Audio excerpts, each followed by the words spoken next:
தகப்பனே, அருமையான இந்த பிள்ளைகளோட இணைந்து ஜெபிக்கிறப்பா. இழந்து போன சூழ்நிலையில, இழப்புக்கு நடுவில் கண்ணீரோட, கவலையோட, வேதனையோட இந்த பிள்ளைகள் நம்முடைய சமூகத்தில் நிற்கிறாங்கப்பா. நீர் இந்த பிள்ளைகளுக்கு உதவி செய்யும். தாவீதுக்கு உதவி செய்றீங்களே, இந்த பிள்ளைகளுக்கு கூட உதவி செய்யுங்க. அவங்களுடைய துக்கத்தை மாற்றுங்க, பயத்தை மாற்றுங்க, கலக்கத்தை மாற்றுங்க.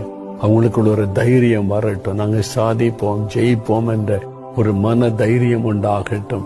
இழந்து போன எல்லாவற்றையும் திரும்ப தாரும். இயேசுவின் நாமத்தில் இழந்த எல்லாவற்றையும் திரும்ப தாரும். சொத்துக்களை தாரும், வாகனங்களை தாரும், ஆசீர்வாதங்களை தாரும். ஆண்டவரே, அற்புதமும் ஆசீர்வாதம் பிள்ளைகளுக்கு உண்டாகட்டும். கர்த்தருடைய கரம் தொடுகிறதற்காய் நன்றி. இன்று முதல் நான் உங்களை ஆசீர்வதிப்பேன் என்ற வார்த்தையின்படி கர்த்தர் இன்று முதல் ஆசீர்வதிக்கிறேன். இழந்து போன எல்லாவற்றையும் திரும்ப பெற்றுக்கொள்ள செய்யும், மகிழ்ந்திருக்க செய்யும்.